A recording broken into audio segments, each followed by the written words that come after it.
دحاها أخرج منها ماءها ومرعاها والجبال أرساها متاعا لكم ولأنعامكم صدق اللہ العظیم۔ معزز سامعین کرام،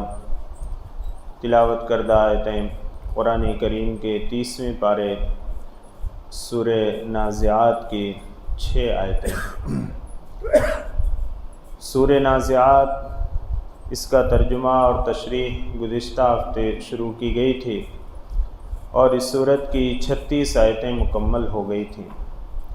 ابھی جو آیات تلاوت کی گئی ہیں یہ 37 سے لے کر 26 سے لے کر اس کی 26 آیتیں مکمل ہوئی تھیں، تو یہ جو آیتیں تلاوت کی گئی ہیں یہ 27 سے لے کر 32 آیتیں تک، یعنی 6 آیتیں ہیں یہ۔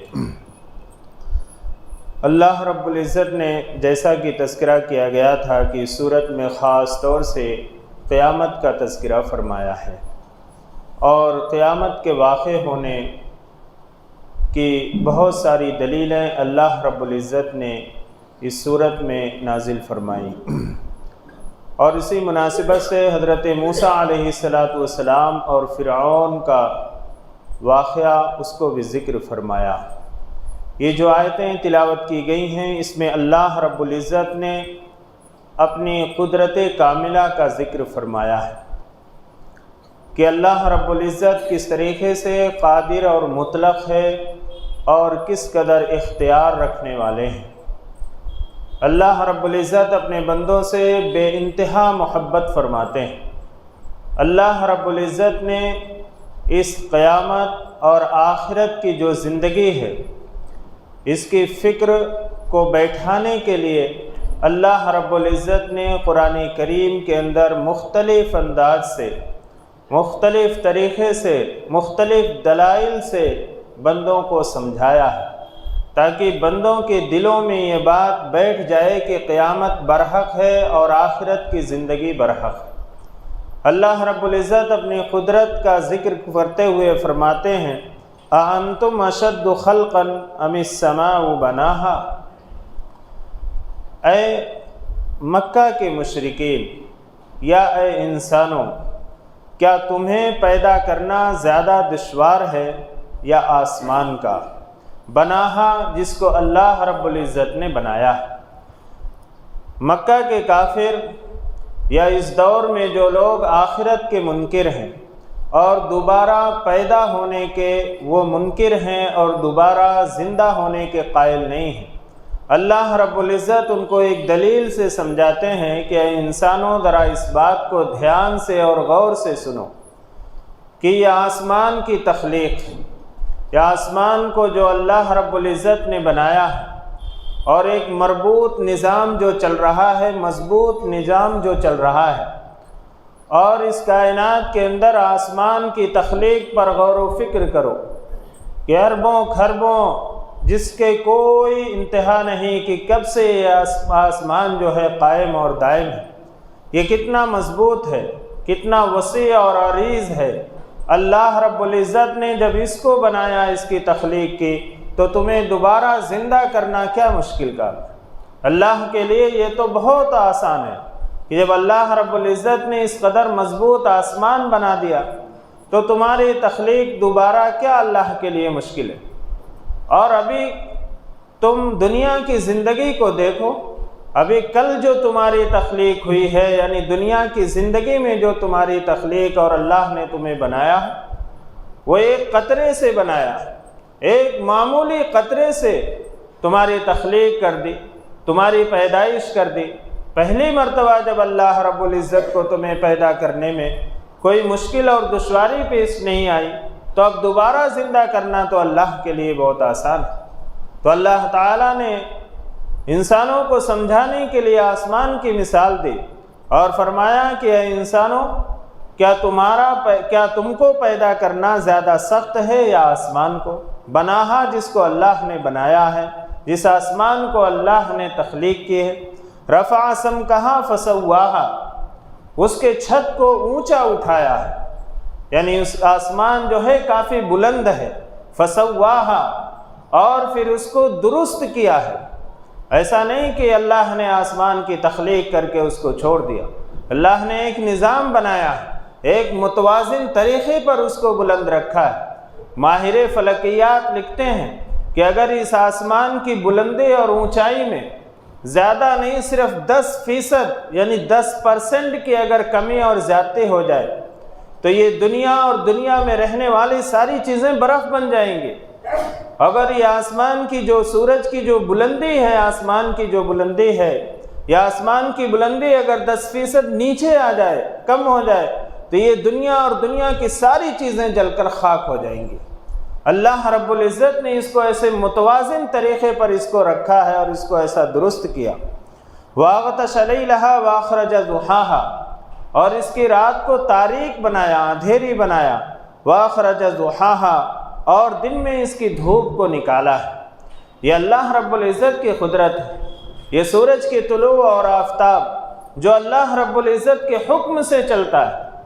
یہ سورج، یہ چاند، یہ دنیا کی ساری چیزیں یہ اللہ رب العزت کے حکم کے تابع ہیں۔ یہ کچھ اپنا اختیار نہیں رکھتی ہیں کہ سورج خود بخود نکل جاتا ہے، خود بخود غروب ہو جاتا ہے، بلکہ یہ اللہ رب العزت کے حکم کے تابع ہے۔ تو اللہ رب العزت فرماتے ہیں کہ اس کی رات کو اللہ نے تاریک بنایا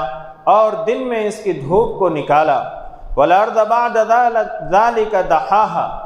اور اس کے بعد زمین کو بچھا دیا۔ اللہ رب العزت نے اس زمین کو ایسا بنایا ہے کہ انسانوں کے رہنے کے لیے اور ساری مخلوقات کے لیے اللہ رب العزت نے اس زمین کو فائدہ مند بنایا۔ زمین گول ہے لیکن اللہ رب العزت نے اس کو ایسا بچھایا ہے کہ دیکھنے میں گول معلوم نہیں ہوتی، اور اس زمین کو بھی ایسا متوازن بنایا ہے کہ اس پہ نہ اتنا نرم بنا دیا کہ اس پر ٹھہرا نہ جا سکے، نہ اتنی سخت بنایا کہ اس کو استعمال میں نہ لایا جا سکے۔ اللہ رب العزت نے کس بہتر طریقے پر اس زمین کی تخلیق کی۔ اللہ تعالیٰ فرماتے ہیں کہ اس کے بعد اللہ نے زمین کو بچھا دیا۔ اخرج منہا ماءہا ومرعاہا، اور پھر اس زمین سے اس کا پانی نکالا اور چارہ نکالا۔ اسی زمین سے جو ہے پانی نکلتا ہے، نہریں جاری کی، اور پھر اس سے جو ہے پھل ہے، سبزیاں ہیں، اور دوسرے چارے جو دوسری مخلوقات کھاتی ہیں، وہ ساری چیزیں اللہ رب العزت نے اسی زمین سے پیدا کی۔ والجبال ارساہا، اور پہاڑ کو اس پر نصب کر دیا، پہاڑ کو گاڑ دیا۔ زمین کی تخلیق کی اللہ رب العزت نے تو یہ زمین ہل رہی تھی، اللہ رب العزت نے اس پہاڑ کو اس زمین کے اوپر گاڑ دیا، جس سے اس کے اندر ٹھہراؤ آ گیا۔ متاعا لکم ولانعامکم، جو تمہارے اور تمہارے چوپاؤں کے فائدے کے لیے ہے۔ اللہ رب العزت نے اپنی نعمتوں کا ذکر فرمایا اور اپنی قدرت کاملہ کا ذکر فرمایا، تاکہ بندے جو ہے وہ غور کریں اور فکر کریں اور دیکھیں اور سوچیں اور اپنے دل کے اندر بیٹھائیں کہ جو رب اس کائنات کو چلانے والا ہے، اس نظام کو چلانے والا ہے اور اس کائنات کو بنانے والا ہے، جس نے اس بہتر طریقے پر اس کائنات کی تخلیق کی ہے، وہی رب، وہی مالک اس بات کا اختیار رکھتا ہے کہ اس نظام کو درہم برہم کر دے اور اس کو ختم کر دے۔ وہ اس بات پر بھی قادر ہے۔ اللہ رب العزت نے ان نعمتوں کا ذکر فرما کر اللہ تعالیٰ فرماتے ہیں فَإِذَا جَاءَتِ الطَّامَّةُ الْكُبْرَى، پھر جب وہ عظیم بھونچال آ جائے گا، یعنی وہ قیامت جب قائم ہو جائے گی، یوم یتذکر الانسان ما سعی، اللہ تعالیٰ فرماتے ہیں اس دن انسان اپنے کیے ہوئے کو یاد کرے گا۔ دنیا کی زندگی میں اپنی مصروفیات اور اپنی مشغولیات کو یاد کرے گا، اپنی جوانی کو یاد کرے گا کس کام میں خرچ کیا، اپنی زندگی کو یاد کرے گا کہ زندگی کو کس مصرف میں لگایا، اپنی کمائی اور اپنے روپے پیسے کو یاد کرے گا کہ اس کو کس جگہ برباد کیا۔ یعنی دنیا میں انسان جو عمل کر رہا ہے وہ کل قیامت کے دن جب قیامت برپا ہوگی اور عظیم بھونچال آ جائے گا، اس وقت انسان اپنے کیے ہوئے کو یاد کرے گا۔ وَبُرِّزَتِ الْجَحِيمُ لِمَنْ يَرَى، اور ہر دیکھنے والے کے سامنے جہنم کو ظاہر کر دیا جائے گا۔ ابھی تو لوگوں کی نگاہوں سے اوجھل ہے۔ جو لوگ ایمان رکھتے ہیں اور آخرت کی زندگی پر یقین رکھتے ہیں اور جنت اور جہنم کے اوپر ایمان رکھتے ہیں، وہ گویا جنت کی نعمتوں کو اور جہنم کے عذاب کو اپنے دل کی نگاہوں سے تو دیکھ رہے ہیں، لیکن جو سر کے اوپر، جو سر میں جو آنکھ لگی ہوئی ہے، اللہ رب العزت نے جو بنائی ہے، اس آنکھ سے ابھی تو ان نعمتوں کو اور اس جہنم کے عذاب کو نہیں دیکھ رہے۔ لیکن کل قیامت کے دن جہنم ہر دیکھنے والے کے سامنے کر دی جائے گی کہ وہ اپنی نگاہوں سے اس جہنم کو دیکھے گا۔ اللہ رب العزت فرماتے ہیں کہ جب وہ عظیم بھونچال آ جائے گا، یعنی قیامت قائم ہو جائے گی، تو دنیا میں جو بھی انسان عمل کیا ہے اس کو یاد کرے گا اور اس پر افسوس کرے گا۔ اس لیے اللہ رب العزت نے قرآن کریم کے اندر قیامت کا ایک نام یوم الحسرہ بھی فرمایا، وانذرہم یوم الحسرہ، کہ آپ ان کو حسرت کے دن سے خبردار کیجئے، ان کو ڈرائیے، ان کو آگاہ کیجئے۔ اس میں برا آدمی بھی، گنہگار آدمی بھی حسرت کرے گا، افسوس کرے گا کہ اے کاش میں نے گناہ کو چھوڑ کر نیکیوں کو اختیار کیا ہوا تھا، اور نیک آدمی بھی حسرت کرے گا کہ اے کاش میں اپنی نیکیوں میں اور اضافہ کیا ہوتا، اور جو اوقات میں نے یوں ہی گزار دیے بیکار اور فضول کاموں میں، اس کو بھی اپنے جو ہے نیک عمل کے اندر اس کو بھی استعمال کیا ہوتا، تو آج میں اور بھی زیادہ نعمتوں کے اندر ہوتا۔ اس لیے جناب محمد رسول اللہ صلی اللہ علیہ وسلم نے فرمایا کہ قیامت کا دن کافروں کے لیے بھی حسرت کا دن ہوگا اور اہل ایمان کے لیے بھی حسرت کا دن ہوگا۔ اللہ تعالیٰ فرماتے ہیں فَأَمَّا مَن طَغَىٰ، تو جو شخص سرکشی اختیار کرے گا، جس نے سرکشی اختیار کی، سرکشی کہتے ہیں اللہ اور اس کے رسول صلی اللہ علیہ وسلم کی حکم کی نافرمانی، وَآثَرَ الْحَيَاةَ الدُّنْيَا، اور جس نے دنیا کی زندگی کو ترجیح دیا آخرت کی زندگی پر۔ اور دنیا کی زندگی کو ترجیح دینے کا مطلب یہ ہے کہ کسی کام کو اختیار کرتے وقت اگر دنیا کا فائدہ ہے اور اس پر آخرت میں پکڑ اور عذاب کا وعدہ ہے، اور اس شخص نے دنیا کی لذت کو سامنے رکھتے ہوئے اس کام کو اختیار کر لیا اور آخرت کی پکڑ اور اس کے عذاب سے بے فکر ہو گیا، اسی کو کہتے ہیں کہ دنیا کو ترجیح دینا آخرت پر، دنیا کو ترجیح دینا آخرت پر، کہ دنیا کی لذت اور فائدے کے لیے ایسا کام کر بیٹھنا کہ جس کام کے اوپر آخرت میں عذاب اور پکڑ کا وعدہ کیا گیا۔ تو ہمیں ہر اس کام سے بچنا چاہیے کہ جس میں ہمیں ہماری آخرت میں پکڑ ہو جائے اور جس کام کی وجہ سے ہم عذاب کے اندر مبتلا ہو جائیں، ہر اس کام سے ہمیں بچنا چاہیے۔ اگر ہم اس کام سے بچتے ہیں اور دنیا کی لذات کو اور دنیا کی خواہشات کو ہم چھوڑ دیتے ہیں، تو پھر اللہ رب العزت نے اس پر انعام و اکرام کا وعدہ فرمایا۔ اللہ تعالیٰ فرماتے ہیں کہ جس نے سرکشی اختیار کی اور اس نے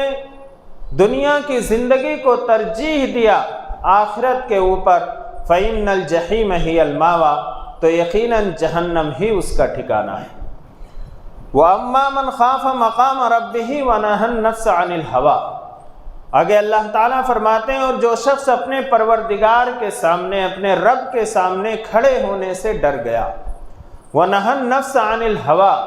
اور اپنے نفس کو خواہشات سے روک لیا، فَإِنَّ الْجَنَّةَ هِيَ الْمَأْوَىٰ، تو یقیناً جنت ہی اس کا ٹھکانہ ہے۔ اللہ رب العزت نے ان آیات میں بڑے صاف طور پر انسان کی ناکامی اور اس کی کامیابی کا معیار بتلا دیا کہ دیکھو، اگر اللہ اور اس کے رسول کی نافرمانی کرو گے اور دنیا ہی کی زندگی کو سب کچھ سمجھ بیٹھو گے اور دنیا کی زندگی کو آخرت کے اوپر ترجیح دو گے، اسی کی کامیابی، اسی کا نفع اور اسی کا نقصان، اور رات دن اسی کی محنت میں لگے رہو گے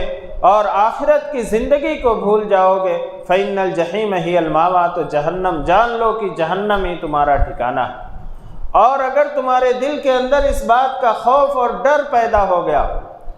کہ مجھے اپنے پروردگار کے سامنے کھڑے ہونا ہے،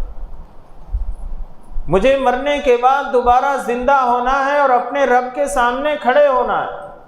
اور جو میں دنیا میں عمل کر رہا ہوں مجھے اس کا حساب دینا ہے۔ اور پھر اپنے نفس کو خواہشات نفس سے روک لیا کہ جو نفس کے اندر جو خواہشیں پیدا ہوئیں، جو دنیا کے میں گناہ کرنے کی جو خواہش اس کے اندر پیدا ہوئی، اگر اس نے اس سے اپنے آپ کو بچا لیا تو اللہ تعالیٰ فرماتے ہیں کہ وہ شخص کامیاب ہو گیا اور جنت اس کا ٹھکانہ ہوگا۔ تو ہم اپنے آپ کو اپنی نفسانی خواہشات سے، اور اس نفس کی خاصیت یہ بتلائی گئی ہے کہ نفس جو ہے، جو انسان کے جسم کے اندر ایک مادہ ہے جو انسان کو کسی کام کے کرنے اور نہ کرنے کے اوپر ابھارتا ہے کہ یہ کام کرنا یا نہ کرنا۔ اور اس نفس کی خاصیت یہ بتلائی گئی ہے کہ اس نفس کو مزہ چاہیے، اس کی ایک خاص فطرت یہ ہے کہ اسے لذت چاہیے۔ آپ اس کو جس کام کے اندر اور جس چیز کا مزہ لگا دیں گے یہ اسی کی طرف دوڑے گا اور اسی کی طرف بھاگے گا اور انسان کو اسی کی طرف ابھارے گا۔ اب ہمارا کام یہ ہے کہ ہم نفس کو ایسی چیزوں کا مزہ لگا دیں جس میں اللہ اور اس کے رسول صلی اللہ علیہ وسلم کی اطاعت و فرما برداری ہو رہی۔ ہم اس نفس کو نمازوں کا مزہ لگا دیں، قرآن کی تلاوت کا مزہ لگا دیں، ذکر و اذکار کا مزہ لگا دیں، اچھے اخلاق کا مزہ لگا دیں، سچی گفتگو کرنے کا مزہ لگا دیں، دھوکہ دھڑی اور ان ساری چیزوں سے اپنے آپ کو اور اس نفس کو بچا لیں۔ تو اس کو لذت چاہیے، مزہ چاہیے، جس چیز کا آپ مزہ لگائیں گے یہ اسی کی طرف دوڑے گا اور بھاگے گا۔ تو اللہ رب العزت فرماتے ہیں کہ نفس کو، خواہشات نفس سے بچا لیا اپنے آپ کو، فَإِنَّ الْجَنَّةَ هِيَ الْمَأْوَىٰ، تو جنت ہی اس کا ٹھکانہ ہے۔ يَسْأَلُونَكَ عَنِ السَّاعَةِ أَيَّانَ مُرْسَاهَا، پھر اللہ رب العزت فرماتے ہیں کہ پیغمبر صلی اللہ علیہ وسلم، لوگ آپ سے سوال کرتے ہیں کہ قیامت کے آنے کا وقت کب ہے، یعنی قیامت کب آئے گی۔ جب حضور اکرم صلی اللہ علیہ وسلم اس قیامت سے لوگوں کو خبردار کرتے تھے تو مکہ کے لوگ، مشرکین مکہ، کفار مکہ آپ کا مذاق اڑاتے تھے اور یہ کہتے تھے کہ آپ کہہ رہے ہیں قیامت آئے گی، آخر کب آئے گی؟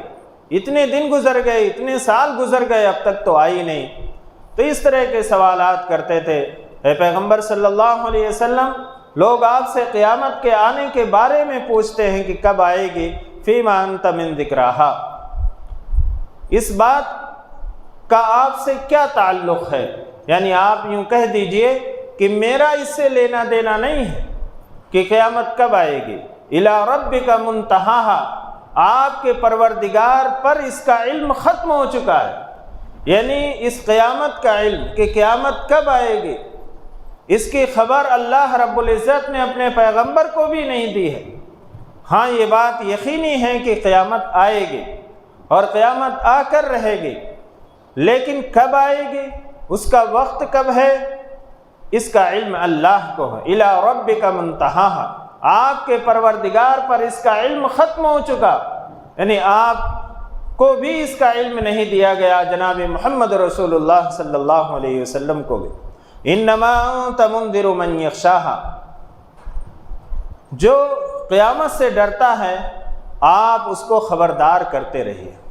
آپ اس کو آگاہ کرتے رہیے۔ آپ کا کام، یعنی آپ تو ڈرانے والے ہیں اس شخص کو جو قیامت کے دن سے ڈرتا ہے، یعنی جو قیامت کا یقین رکھتا ہے کہ قیامت آئے گی، عظیم ہنگامہ برپا ہونے والا ہے، یہ دنیا کا نظام اور یہ کائنات، یہ ساری چیزیں ختم ہونے والے ہیں، اس کو آپ ڈراتے رہیے، آگاہ کرتے رہیے۔ آپ کا کام صرف اتنا ہے۔ قیامت کب آئے گی اس سے آپ کو لینا دینا نہیں ہے۔ کأنہم یوم یرونہا لم یلبثوا الا عشیۃ او ضحاہا، کأنہم یوم یرونہا، جس وقت وہ قیامت کے دن کو دیکھ لیں گے، لم یلبثوا الا عشیۃ او ضحاہا، تو وہ کہیں گے کہ ہم تو دنیا میں یا قبر میں ایک شام اور ایک صبح سے زیادہ نہیں ٹھہرے۔ انسان غور کرے کہ جب قیامت قائم ہوگی تو کتنا سخت اور ہولناک منظر ہوگا اور کتنی سخت تکلیف کا وقت ہوگا کہ یہ دنیا کی لذت اور دنیا کا عیش و آرام اور یہ دنیا کا قیام، جو بھی زندگی اللہ نے عطا فرمائی ہے، 60 سال سے لے کے 100 سال تک جو بھی زندگی اللہ نے عطا فرمائی، یہ دنیا کی نعمتیں، یہ عیش و آرام، جس عیش و آرام کے لیے ہم رات دن محنت کرتے ہیں، اور اس میں بسا اوقات ہم حلال اور حرام کی تمیز بھی نہیں رکھتے ہیں۔ اللہ رب العزت فرماتے ہیں کہ جب قیامت کے دن کو دیکھیں گے، اس گھڑی کو جب دیکھیں گے اور اس کے سامنے ہوگے، تو یہ دنیا اور دنیا کی نعمتیں اور دنیا میں گزارے ہوئے وقت کو وہ یہ سمجھیں گے کہ ایک صبح اور ایک شام سے زیادہ نہیں، بس اتنا ہی وقت ہم دنیا کے اندر رہیں۔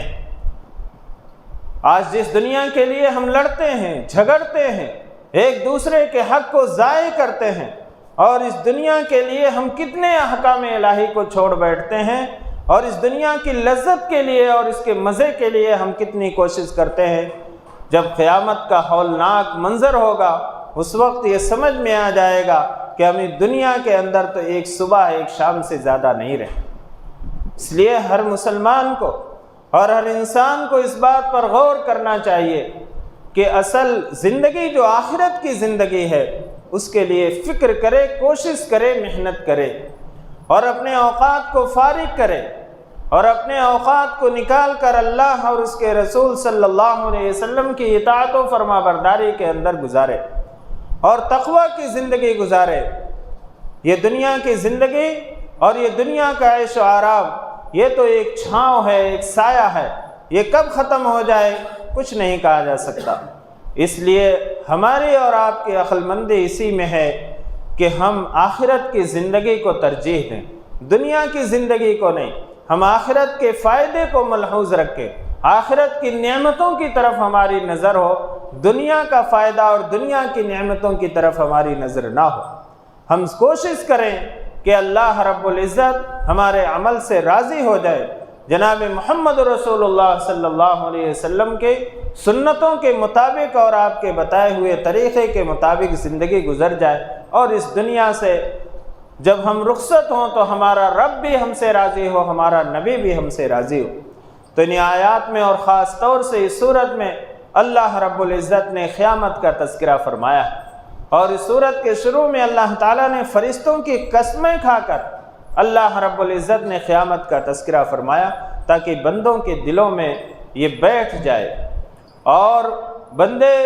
اس سے باخبر ہو جائیں کہ قیامت کا آنا یقینی ہے، اس سے بے فکر ہو کر زندگی نہ گزارے۔ اللہ رب العزت سے دعا ہے اللہ تعالی ہم سب کو عمل کی توفیق عطا فرمائے، اور فکر آخرت اور قیامت کا آنا جو یقینی ہے ہم سب کے دلوں میں اللہ رب العزت بیٹھا دیں۔ آمین۔ وآخر دعوانا الحمد للہ رب العالمین۔ الحمد للہ رب العالمین والعاقبۃ للمتقین، والصلاة والسلام علی سید الانبیاء والمرسلین محمد وعلی آلہ واصحابہ اجمعین۔ یا حی یا قیوم یا ودود یا ذو العرش المجید یا فعال لما یرید، یا رحم الراحمین ہماری خطاؤں کو معاف فرما دیجیے۔ یا رحم الراحمین ہم گنہگار، خطاوار، قصوروار بندے ہیں، آپ بڑی بڑی خطاؤں کو معاف فرمانے والے، حتیٰ کہ کفر اور شرک کو بھی توبہ کرنے سے معاف فرما دیتے ہیں۔ یا رحم الراحمین ہم سب کی خطاؤں کو، لغزشوں کو درگزر فرما دیجیے۔ یا رحم الراحمین معاف فرما دیجیے۔ یا رحم الراحمین آپ معافی کو پسند فرمانے والے ہیں۔ یا رحم الراحمین ہم سب کو معاف فرما دیجیے۔ یا رحم الراحمین ہم گنہگار، قصوروار بندے ہیں، یا رحم الراحمین ہم اپنے گناہوں کا اقرار کرتے ہیں۔ یا رحم الراحمین ہم اقراری مجرم ہیں، یا رحم الراحمین ہمارے جرم عظیم کو معاف فرما دیجیے۔ یا رحم الراحمین جو بیمار ہیں انہیں شفائے کاملہ عاجلہ دائمہ مستمرہ عطا فرمائیے، جو پریشان حال ہیں ان کی پریشانیوں کو دور فرما دیجیے، جو ضرورت مند ہیں ان کی جائز ضرورتوں کی تکمیل فرما دیجیے۔ یا رحم الراحمین ہم سب پر رحم کا، کرم کا، عافیت کا، سلامتی کا، درگزر کا معاملہ فرمائیے۔ یا رحم الراحمین ہمارے عزیز و اقارب، ہمارے وہ رشتہ دار جو اس دنیا سے رخصت ہو گئے، یا رحم الراحمین ان سبوں کی مغفرت فرما دیجیے، ان کے درجات کو بلند فرما دیجیے، انہیں کروٹ کروٹ جنت نصیب فرمائیے۔ جنت الفردوس میں اعلیٰ مقام عطا فرمائیے۔ یا ارحم الراحمین، ہم میں سے جن کے والدین یا ان میں سے کوئی ایک باحیات ہیں، یا ارحم الراحمین انہیں صحت و تندرستی عطا فرمائیے، ان کے عمروں میں برکت عطا فرمائیے، ان کے سائے عاطفت کو ہمارے سروں پر تادیر قائم اور دائم رکھیے۔ اور ہم میں سے جن کے والدین یا ان میں سے کوئی ایک اس دنیا سے رخصت ہو گئے، یا ارحم الراحمین ان کی مغفرت فرما دیجیے، ان کے درجات کو بلند فرما دیجیے۔ یا ارحم الراحمین جن گھروں کے اندر نوجوان بچے بچیاں جو نکاح کے عمروں کو پہنچ چکے ہیں، یا ارحم الراحمین ان کے لیے مناسب شرعی جوڑے کا انتظام فرما دیجیے۔ یا ارحم الراحمین جن شادی شدہ لوگوں کی گود اولاد سے خالی ہے، یا ارحم الراحمین انہیں نیک صالح اولاد عطا فرما دیجیے۔